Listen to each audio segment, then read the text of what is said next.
স্বাগত পশু পাখি হেল্পলাইন ইউটিউব চ্যানেলে। আজ আপনাদেরকে দেখাবো মুরগির আরডিবি ভ্যাকসিন কিভাবে করতে হয়। একটি পরিষ্কার পাত্রে ফুটন্ত ঠান্ডা পানি নিয়ে নিই। এক ডোজে 80 সিসি পানি নিয়ে নেব মেপে। যেহেতু এটা 80টা ডোজের ভ্যাকসিন, সেক্ষেত্রে 80 সিসি পানি মেপে নিয়ে নেব।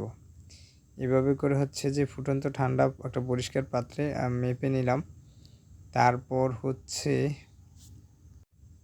এখন আমরা দেখব ভ্যাকসিনটা ভালো কি না। 1 সিসি পানি নিয়ে ভ্যাকসিনের মধ্যে প্রবেশ করাবো। যদি ভ্যাকসিন নিজে নিজে টেনে নিয়ে যায় তাহলে ভ্যাকসিনটা ভালো। এই ভ্যাকসিনটা ভালো, যেহেতু নিজেই টেনে নিয়ে গেছে। আজকে আমরা 2 মাস বয়সী মুরগির ভ্যাকসিন করব। প্রত্যেকটা ভ্যাকসিন রানের মাংসের মধ্যে দিয়ে দিব। 1 সিসি করে দিয়ে দিব। 2 মাস বয়সী মুরগিকে এই ভ্যাকসিনটা করতে হয়। তাহলে হচ্ছে যে অনেক ক্ষেত্রে রানীক্ষেত রোগের আক্রমণ থেকে রক্ষা পাওয়া যায়। অনেকাংশে মৃত্যুর হার কমে আসে এই ভ্যাকসিনটা করলে। এই ভ্যাকসিনটা না করলে যদি রানীক্ষেত রোগ হয়ে থাকে তাহলে আর মুরগিকে বাঁচানোই যায় না। ভ্যাকসিনটি বরফসহ ঠান্ডা পানিতে সরবরাহ করতে হয়। তারপরে ভ্যাকসিনটি খোলার পর 1 ঘন্টার মধ্যে শেষ করতে হবে। 1 ঘন্টার মধ্যে ভালো থাকে।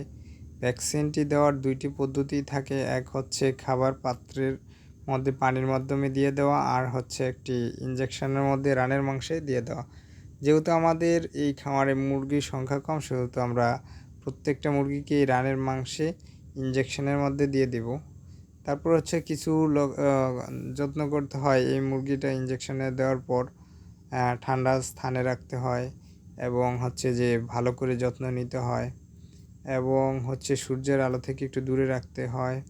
ওই দিন কোনো অ্যান্টিবায়োটিক দেওয়া যাবে না। পাত্রটা পরিষ্কার করে রাখতে হবে এবং হচ্ছে যে ইঞ্জেকশন দেওয়ার পর মুরগিকে কিছুক্ষণ বিশ্রামের মধ্যে রাখতে হবে এবং হচ্ছে তাজা পানিটা দিতে হবে এবং হচ্ছে ধুলোবালি ও ঠান্ডা বাতাসের মধ্যে রাখা যাবে না।